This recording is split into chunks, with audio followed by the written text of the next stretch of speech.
성경 봉독하겠습니다. 요나서 1장 1절부터 6절에 있는 말씀, 우리 다 같이 일어나서 하나님의 말씀 봉독하도록 하겠습니다. 저하고 한 절씩 교독하겠습니다. 요나서 1장 1절부터 6절에 있는 말씀입니다. 주님께서 아미떼의 아들 요나에게 말씀하셨다. 너는 어서 저 큰 성읍 니느웨로 가서 그 성읍에 대고 외쳐라. 그들의 죄악이 내 앞에까지 이르렀다. 그러나 요나는 주님의 낯을 피하여 스페인으로 도망가려고 길을 떠나 욥바로 내려갔다. 마침 스페인으로 떠나는 배를 만나 뱃삭을 내고 사람들과 함께 그 배를 탔다. 주님의 낯을 피하여 스페인으로 갈 셈이었다. 주님께서 바다 위로 큰 바람을 보내시니 바다에 태풍이 일어나서 배가 거의 부서지게 되었다. 뱃사람들은 두려움에 사로잡혀 저마다 저희 신들에게 부르짖고 저희들이 탄 배를 가볍게 하려고 배 안에 실은 짐을 바다에 내던졌다. 요나는 벌써부터 배 밑창으로 내려가 누워서 깊이 잠들어 있었다. 마침 선장이 그에게 와서 그를 보고 소리를 쳤다. 당신은 무엇을 하고 있어? 잠을 자고 있다니. 일어나서 당신의 신에게 부르짖으시오. 행여라도 그 신이 우리를 생각해 준다면 우리가 죽지 않을 수도 있지 않소. 아멘. 우리 앉으시기 전에 주변에 있는 분들과 인사하시고 앉겠습니다. 네, 이렇게 허그하시거나 그러진 마시고, 네, 이렇게 가볍게 인사하겠습니다. 네, 하늘 복 많이 받으세요. 잘 오셨습니다. 반갑습니다. 하나님의 미라클이 됩시다. 자, 그래서 오늘 이제 요나서를 시작합니다. 그래서 요나서 1장에 있는 말씀을 오늘은 나눌 텐데, 요나서는 별명이 하나 있습니다. 요나서의 별명이 뭘까요? 여러분 이제 교회를 오래 다니신 분들은 아시겠지만 요나서 그러면 우리가 떠오르는 게 물고기가 요나를 이렇게 삼켜 먹은 거, 그거 생각나시죠? 그래서 요나서의 별명이 있는데 그게 뭘까요? 뭐 하나님하고의 하는 숨바꼭질 뭐 그런 거라고 생각하실 수도 있고, 아니면 뭐 나 잡아봐라 뭐 그런 거라고 생각하실 수도 있을지 모르겠는데, 요나서의 별명은 구약 성경에 있는 신약 성경입니다. 그게 요나서의 별명이에요. 자, 왜 그런가 하면 우리가 구약 성경을 이렇게 들여다보면 하나님께서 선택하신 이스라엘 백성에 대한 이야기가 쭉 나와 있죠.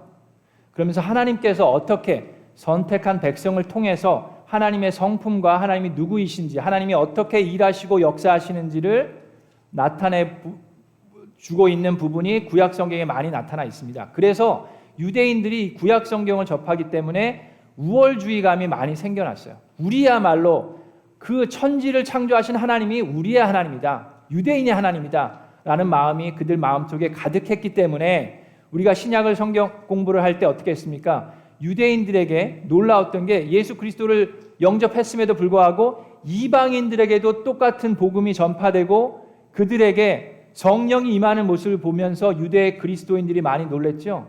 그런 모습이 다 그들 마음속에는 이 구약 성경을 통해서 하나님인 유대인의 하나님이다라는 마음이 가득했기 때문에 그래요. 자, 그런데 구약 성경에 요나서가 있습니다.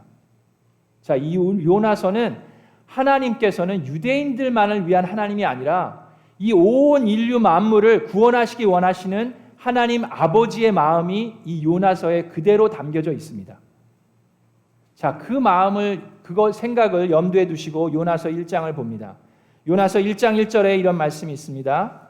주님께서 아미떼의 아들 요나에게 말씀하셨다. 자, 아미떼는 나의 진리라는 뜻을 가지고 있는 이름입니다. 그리고 요나는 비둘기라는 뜻을 가지고 있어요. 그래서 하나님의 진리의 아들 이 비둘기에게 하나님께서 말씀하신 거예요. 근데 여러분 아시겠지만 성경에 비둘기는 어떤 의미를 가지고 있습니까? 노아가 방주에서 비둘기를 보내서 올리브 잎사귀를 가지고 오니까 방주의 문을 열고 내려가서 하나님께 제사를 지내고 죄를 용서받은 거 기억나시죠? 그래서 비둘기는 하나님하고 인간과의 관계의 평화를 상징합니다. 자, 그런 평화를 상징하는 이 비둘기라는 이름을 가진 요나에게 하나님께서는 말씀하셨습니다. 자, 무슨 말씀을 하셨어요? 근데 놀라운 말씀을 하셨습니다. 1장 2절에 자, 너는 평화의 상징인 너 요나 비둘기는 어서 저 큰 성읍 니누에로 가서 그 성읍에 대고 외쳐라. 그들의 죄악이 내 앞에까지 이르렀다라고 얘기하십니다. 자, 이 니누에는 아주 큰 성읍이라고 성경에 나와 있습니다. 그냥 한번 둘러보는 데만 해도 3일이 걸린다고 요나서 3장에 나와 있어요. 뿐만 아니라 그 인구가 대략 한 60만 명이나 되는 큰 성읍이었습니다. 그걸 어떻게 알 수 있냐면 4장 11절에 나와 있어요. 다 성경에 나와 있는 얘기입니다. 4장 11절에 앞뒤를 좌우를 가릴 줄 모르는 사람이 12만 명이나 있다고 하나님께서 요나에게 말씀을 해주세요. 자, 앞뒤를 좌우를 가릴 줄 모르는 사람은 3살, 4살 미만의 아이들을 말합니다. 그 3살, 4살 미만의 아이들이 12만 명이나 있었어요. 그럼 그 당시의 인구 분포를 보면 그것은 한 전체 인구의 5분의 1 정도가 됩니다. 그렇기 때문에 한 60만 명이나 되는 사람들이 그 니누에에 살고 있었다라고 우리가 짐작할 수 있습니다. 자, 3일이나 걸려서 둘러봐야 되고 60만 명이나 사는 그 큰 성읍에 요나를 하나님께서 보내시는데 그들이 죄가 하나님 앞에까지 이르렀으니까 가서 회개하라고 하나님의 말씀을 전파하라고 요나를 보내시는데 선지자인 요나가 어떻게 합니까? 당연히 선지자니까 순종하고 가서 말씀을 전했어야 되는데 요나는 목숨을 걸고 죽기까지 불순종하면서 하나님 말씀에 그 정반대를 하고 있는 겁니다. 자, 니누에게 가서 복음을 전하라고 하는데 요나는 목숨을 걸고 불순종하면서 그 반대인 스페인으로 도망가기 시작합니다. 자, 왜 그랬을까요? 요나에게 이 니누에에 사는 사람들은 철천지 원수였기 때문입니다. 자, 요나는 북이스라엘의 선지자입니다. 이스라엘 백성에게 이 니누에 사람들, 이 아수르 사람들은 어시리안 사람들은 철천지 원수예요. 그 당시에 이 아수르 사람들은 자 이제 땅을 넓히고 영토 확장에 대한 정책을 벌이기 시작합니다. 그래서 자기네들이 점령한 사람들을 다 잡아서 노예로 삼고 아주 참혹하게 죽여버립니다. 그런 일들이 계속해서 일어나고 있었어요. 북이스라엘도 마찬가지였습니다. 이 아수르에게 침략을 당하고 자기의 땅을 빼앗기고 자기의 가족들이 죽임을 당하고 노예로 팔려가는 일들이 계속해서 일어났어요. 자, 그런 가운데 열왕기하 14장 25절에 보면 여로보암 북이스라엘의 왕 여로보암 2세가 이스라엘의 국경을 하맛 어기로부터 아라바 바다까지 회복하였습니다. 이것은 주 이스라엘의 하나님께서 그의 종인 가드헤멜 사람 아미떼의 아들 요나 예언자에게 말씀하신 그대로였다고 기록되어 있습니다. 그 얘기는 뭐냐 하면 이 북이스라엘이랑 이 아수르 사람들이랑 계속해서 전쟁을 치렀어요. 그래서 땅을 뺏기고 종으로 데려가고 죽이고 했던 일들이 계속해서 일어났다라는 얘기입니다. 그때 요나 선지자가 하나님 말씀으로 우리가 땅을 회복할 것이라는 말씀을 들었다는 얘기예요. 자, 그런데 북이스라엘도 이 당시에 하나님 앞에 악을 행하고 죄를 행했습니다. 이스라엘의 왕들은 단 한 명도 하나님 앞에 의로운 왕이 없었어요. 유대 왕 가운데는 그래도 좀 괜찮은 왕들이 있었는데 이 이스라엘 왕 가운데는 단 한 명도 제대로 된 왕이 없었습니다. 다 하나님 앞에 악을 행하고 죄를 행했어요. 여로보암 2세도 마찬가지입니다. 자, 그랬을 때 하나님께서 이스라엘의 선지자인 요나에게 자, 너의 왕에게 가서 회개하라고 복음을 전하여라. 말씀을 전하여라. 이스라엘 백성에게 모두 다 회개하고 하나님 앞에 돌아오라고 말씀을 전하여라 라고 요나에게 말씀을 했으면 저는 요나가 순종했을 거라고 생각합니다. 그런데 요나에게 자기 백성에게 가서 회개하라고 하신 게 아니라 누구에게 가서요? 철천지 원수에게, 그 원수의 땅의 수도인 그 니누에에 가서 회개하라는 복음의 말씀을 전하라고 요나에게 말씀하신 거예요. 자, 요나에게 이렇게 하라고 한 말씀은 마치 여러분 생각해 보세요. 일제강점기 시대 때, 일제시대 때 독립투사한테 일본 땅에 배를 타고 가서 도쿄에 가서 하나님의 복음의 말씀을 전해서 그들이 회개하게 하여라 라고 하는 거나 마찬가지예요. 세계전쟁 2차 대전 때 유대인들에게 독일 베를린에 가서 히틀러와 나치들에게 하나님의 복음의 말씀을 전해서 그들을 회개하게 하여라 하고 하는 말씀과 비슷한 거예요. 자, 그러니 요나가 가고 싶었겠습니까? 그래서 니누에는 동쪽으로 500마일 걸어가면 되는 거리였지만 거기를 향하는 것이 아니라 배를 타고 2500마일이나 되는 스페인 그것으로 향해서 요나는 도망가기 시작합니다. 요나의 마음이 이해가 되시죠? 저 같아도 가기 싫었을 것 같아요. 자, 그런 요나에게 자, 배를 타고 떠나는데 어떤 일이 일어납니까?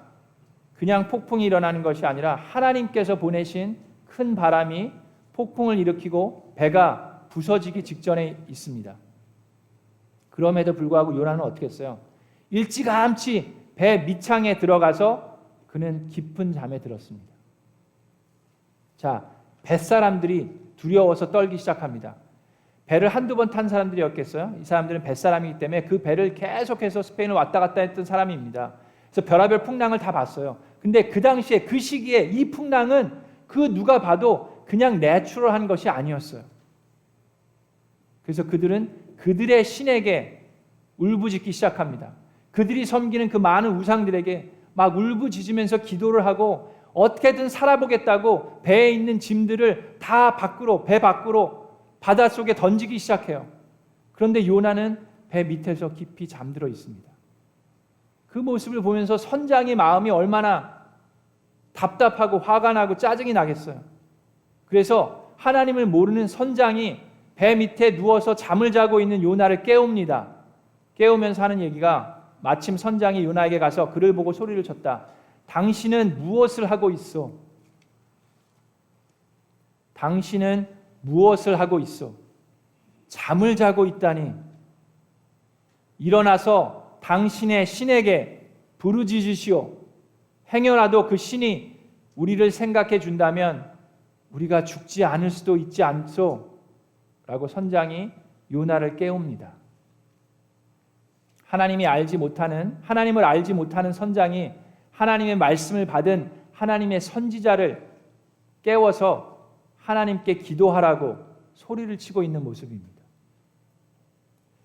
네, 여러분, 지금 우리도 이와 비슷한 일들이 많이 일어나고 있다고 봅니다. 여러분 아시지만 그냥 뉴스를 봐도 세계 곳곳에서 풍랑으로 많은 사람들이 죽어가고 있습니다. 남아공에서 정치적인 여러 가지 이유들 때문에 폭동이 일어나고 지금 독일에서는 또 100년 만에 오는 홍수로 인해서 125명이 넘는 사망자들이 일어나고 어마어마한 피해를 보고 있습니다. 뿐만 아니라 거기가 뿐만 아니라 IT도 그렇고 남아공도 그렇고 여기저기서 지금 큰 일들이 많이 일어나고 있고 많은 사람들이 어려운 가운데 죽어가고 있습니다. 그럴 때 교회는 깊은 잠에 빠져 있는 교회들이 많이 있습니다. 사람들은 죽게 돼서 다 자기의 짐들을 밖에 버리고 있는데 요나는 아무 상관없이 깊은 잠에 빠져 있어요. 세계 각처에서 사람들은 죽어가고 있고 폭동과 재난이 일어나고 있는데 많은 교회들은 나 몰라라 하고 잠들어 있습니다. 자, 그런데 제가 며칠 전에 감사한 소식을 들었어요. 가정교회 내에 많은 교회들이 힘을 합쳐서 어려운 가운데 있는 분을 구해내고 구출해낸 일이 있었습니다. 저도 잘 몰랐는데 나중에 알게 됐어요. 남아공에 하도 시끄러운 일들이 많이 있어서 남아공에 있는 한국 선교사님들이 어떤가, 우리 가정교회 목회자분들이 어떤가 궁금해서 이제 알아보기 시작했는데 우리 가정교회 가사원에 글들이 올라간 거를 뒤늦게 보게 됐습니다. 여러분 아세요? 우리 가정교회는 전 세계적으로 건강한 교회들을 세우기 위해서 말씀을 토대로 한 건강한 교회를 세우기 위해서 많은 선교사님들이 계시고 많은 목회자들과 교회들이 세계 곳곳에 있습니다. 7개 지역에 선교사님들이 계시고 그 중에 아프리카에도 2분의 선교 간사님들이 있습니다. 그분 중에 한 분인 이원준 선교사님이 심근경색이 남아공에 계신데 재발해서 어려운 가운데 있었어요. 거기다가 코로나까지 걸리셔가지고 호흡에도 곤란이 있었습니다. 또 선교사님을 돌보시던 사모님까지 코로나가 걸리셔서 어려운 가운데 있으셨어요. 남아공 병원에 간신히 입원을 했는데 의료진의 치유를 받을 수가 없고 그냥 그 호흡기만 하시고 있는 상황이었습니다. 그래서 갑작스럽게 에어 앰뷸런스라는 게 있대요. 인터내셔널 에어 앰뷸런스라는 게 있어서 그걸 타고 한국으로 이송되어야만 하는 상황이었습니다. 근데 그 앰뷸런스가 이송되기 위해서는 그런 에어 앰뷸런스를 하는데 2억이 넘는 돈이 든다고 그러더라고요. 근데 뭐 안 그러면 그냥 천국 가시는 거예요. 어려운 상황이었는데 가정교회들이 힘을 모으기 시작했습니다. 그래서 나중에 저희가 알게 돼서 저희도 좀 많이 도왔으면 좋은데 이 일을 위해서 기꺼이 거액을 헌금해 주신 어느 무명의 성도님이 계셨고 또 파성교회인 인천의 복된교회 그리고 GP 선교회 또한 에어 앰뷸런스가 뜰 수 있도록 협력을 아끼지 않은 아프리카 미래재단과 남아공 한국 대사님 그리고 이원준 선교사님 부부를 위해서 이리저리 뛰어다니신 남아공에 있는 현지인 목회자님과 그 가정교회들이 힘을 모아서 3일 전에 이 선교사님 내외가 에어 앰뷸런스를 타고 한국에 도착해서 지금 치료를 받으시고 회복 중에 계십니다.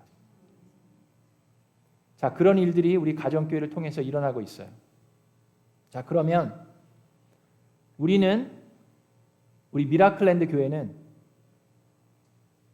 풍랑에 죽어가고 있는 이 상황에서 우리가 할 수 있는 것은 무엇입니까? 우리는 이제 깊은 잠에서 깨어나서 우리도 하나님께 기도해야 하는데 우리가 기도하면서 할 수 있는 것이 무엇입니까? 여러분, 우리 교회에는 목장에서 각 목장마다 후원하는 선교사님들이 계십니다. 선교사님과 계속 소통해야 합니다. 연락을 계속 주고받아야 합니다. 선교사님들이 기도 편지를 보내시죠. 그거를 놓고 목원들과 함께 무릎 꿇고 기도해야 합니다. 후원을 끊이지 않아야 합니다. 그분들은 지금 어떻게 보면 우리 토요 새벽 기도 때마다 선교사님들 선교 보고를 받습니다.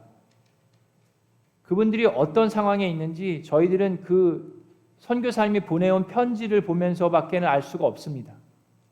그러나 우리가 기도할 때 그 선교지에서 지금 같은 상황에서 경제적으로도 또 육체적으로도 어렵고 힘든 가운데 계신 선교사님을 위해서 우리가 기도할 수 있고 그 후원을 끊이지 않고 할 수 있다는 것은 우리 교회의 큰 축복입니다. 여러분 함께 동참해 주시기를 바랍니다. 그리고 이런 가운데 참 기대가 되고 꿈이 하나 생겼습니다. 내년이 되면 저희 미라클랜드 교회가 50주년이 됩니다. 제가 여기 지역 목사님들과 같이 얘기를 하면서 전에 이상래 목사님께서 계획하셨던 게 있으셨다라는 얘기를 들었어요.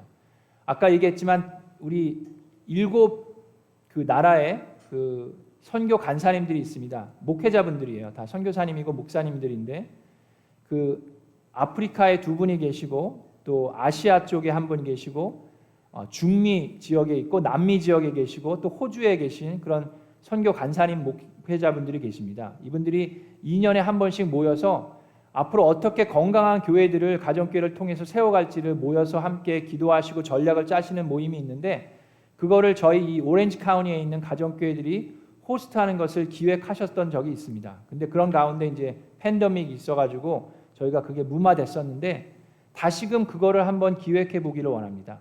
그래서 내년이 50주년인데 우리 교회만을 위해서 뭐 꼭 하는 것도 좋지만 우리가 그런 선교사님들을 도울 수 있다면 참 의미 깊고 뜻깊은 시간이 될 거라고 생각합니다.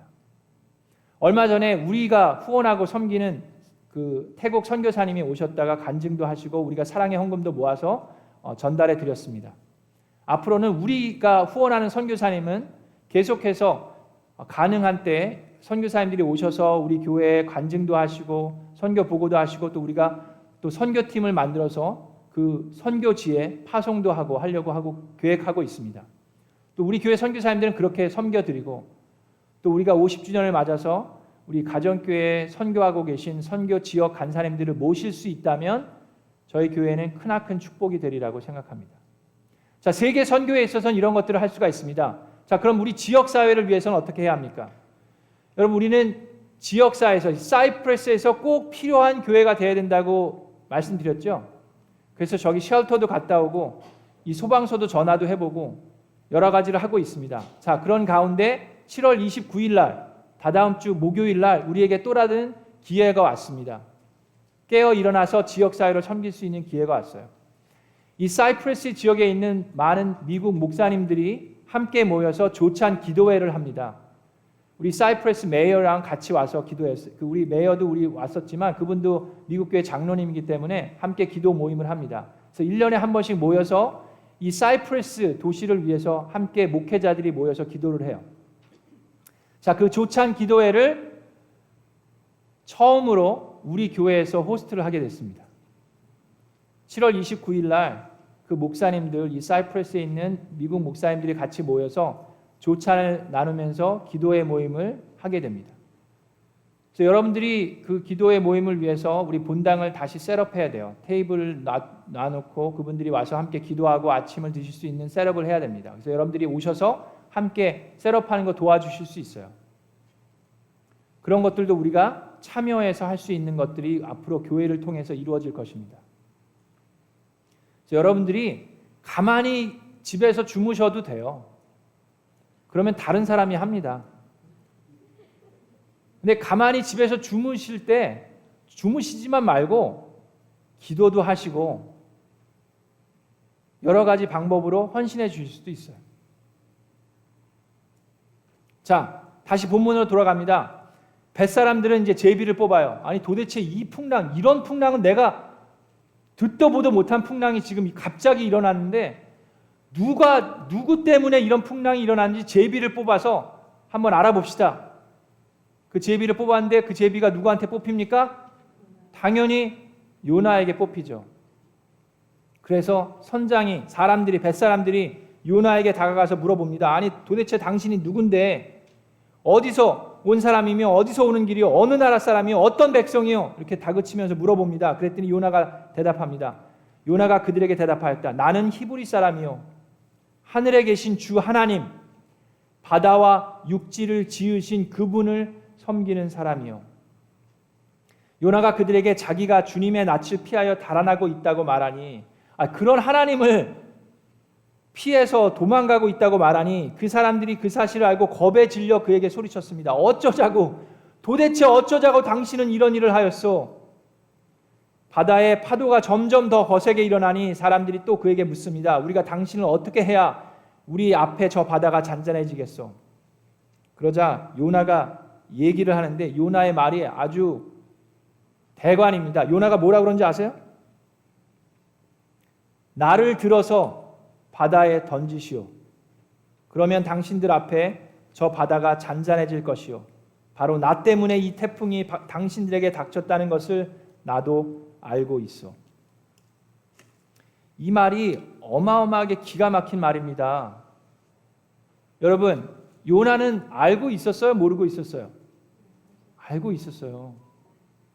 나 때문에 이런 풍랑이 일어났다는 걸 알고 있었고 내가 바다에 던져지면 잔잔해질 거라는 걸 알고 있었는데 자 여러분 여기서 중요한 게 있습니다. 그걸 알고 있는 요나였으면 요나가 해야 되는 게 뭡니까? 배 안에서 무릎 꿇고 가슴을 치며 하나님께 회개하고 기도했어야죠. 하나님 죄송합니다. 잘못했습니다. 하나님께서 분명히 니느웨로 가서 말씀을 전하라고 했는데 제가 그 사람들을 미워해서 전 도망가고 있었습니다. 주님, 잘못했습니다. 죄송합니다. 회개합니다. 용서하여 주십시오. 가겠습니다. 순종합니다. 라고 얘기해야 되는 게 당연한 거 아니에요? 근데 요나의 선택은 무엇이었습니까?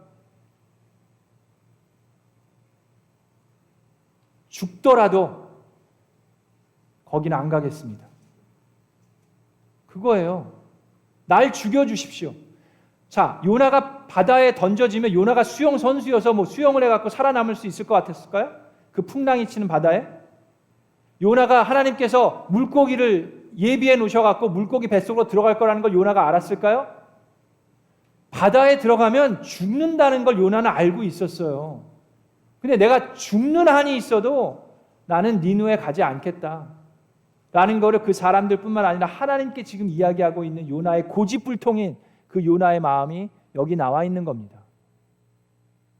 어떻게 보면 요나는 최악의 선교사예요. 근데 여러분, 우리가 요나 같을 때가 참 많이 있습니다. 그렇지 않아요? 우리 살아가면서 하나님한테 그렇게 얘기합니다. 하나님, 죽어도 목자는 못하겠습니다. 죽어도 목련은 못하죠. 죽어도, 우리 한국 사람들이 자주 쓰는 말이 이거예요. 죽어도 이건 못하겠다. 죽어도. 여러분 한번 생각해 보시기 바랍니다. 지금 이 시간 하나님께서 여러분 삶 가운데 계속해서 두드리고 계세요. 이것 좀 해라. 제발 이것 좀 해. 그렇게 말씀하시는데 죽어도 못합니다 라고 하는 거 있지 않는지, 또는 하나님께서 이것 좀 하지 마라, 이것 좀 하지 마 제발, 그렇게 얘기하시는데 죽어도 이거는 해야 돼요. 죽어도 이거는 포기 못합니다 라고 하는 게 있진 않는지. 그게 무엇입니까? 여러분 한번 곰곰이 생각해 보세요. 죽어도 목자는 못하겠어요? 죽어도 목련은 못합니까? 죽어도 골프는 쳐야 됩니까? 뭐 죽어도 술은 못 끊어요? 우리 가운데 죽어도라는 단어를 쓰다가 여러분 죽어도 그러다가 정말 죽는 수가 있어요. 여러분, 그래서 우리가 명심해야 될 것이 몇 가지 있습니다. 우리가 죽어도 그러면서 고집불통을 피우고 하나님께 불순종하면요, 거기에 대한 대가를 치르게 되어 있습니다. 우리가 치러야 되는 대가가 시간일 수도 있어요. 돈일 수도 있습니다. 우리의 에너지일 수도 있고 우리의 건강일 수도 있습니다. 그것이 어떤 것이 될지 우리는 알지 못합니다. 그런데 또 하나 명심해야 되는 게 있어요. 나의 불순종으로 인해서 나만 그 대가를 치르는 것이 아니라 내 주변에 있는 사람까지도 그 대가를 치르게 되는 경우가 많이 있습니다. 다윗의 죄 때문에 다윗의 아들이 죽임을 당했어요. 솔로몬의 죄 때문에 나라가 갈라졌습니다. 지금 요나의 불순종 때문에 믿지 않는 벳사람들이 다 죽게 되어버렸어요. 그런데 놀라운 게 또 하나 있습니다. 하나님은 나의 불순종 가운데서도 역사를 하십니다. 하나님은 하나님의 뜻을 이루시고 하나님의 뜻을 행하셔요. 그리고 하나님께서 역사하시고 하나님께서는 영광을 받으시는데, 오늘 본문 말씀에도 보면 이 벳사람들이 요나를 그래서 뱃속으로 던져버립니다. 그러면서 제발 하나님께 우리를 용서해 주세요. 하나님의 사람을 배에 던지지만 우리가 죽이고 싶어서 그러는 게 아니니까 용서해 주십시오라고 호소합니다. 그랬을 때 바닷속으로 요나가 들어가자마자 풍랑이 싹 잔잔해지고 그치는 것을 보고 이 벳사람들이 두려워 떨며 요나의 하나님께 예배를 드리고 하나님의 구원을 받게 됩니다.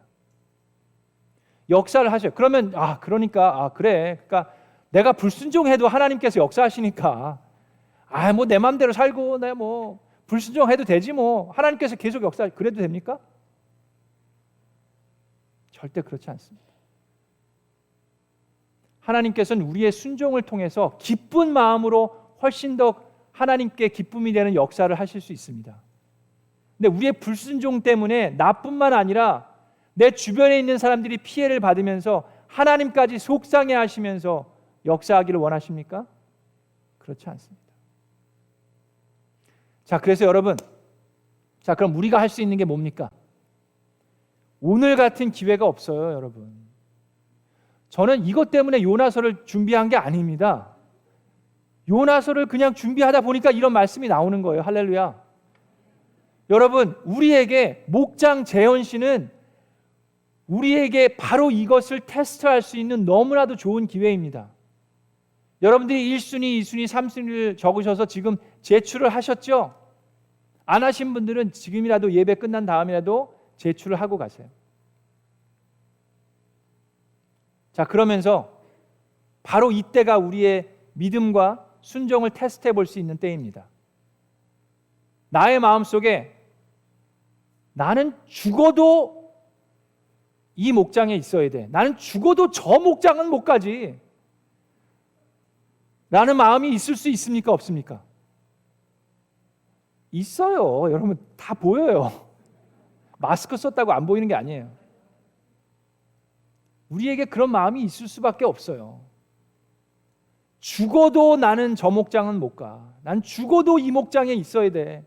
나는 죽어도 저 목자랑은 목장을 할 수 없지. 난 죽어도 저 목녀랑은 같이 할 수 없어. 라는 마음이 혹시라도 들 때 죽어도가 아니라 죽는 한이 있어도 하나님께 순종하겠습니다. 죽는 한이 있어도 하나님 가라면 가고 있으라면 있고 하나님이 하라는 대로 해보는 저와 여러분 되기를 우리 좋으신 주님의 이름으로 축원합니다. 우리에게는 너무나도 좋은 테스트할 수 있는 기회입니다. 이 기회를 통해서 우리 하나님께 우리의 모습 그대로를 내려놓고 순종하는 모습으로 가기를 원합니다. 다음 주에는 요나서 2장, 3장, 또 그 다음 주 4장 너무 기대가 되지 않습니까? 저만 기대가 되는군요. 우리 같이 이 시간 일어나서 하나님께 찬양할 때 신사도행전 찬양하도록 하겠습니다.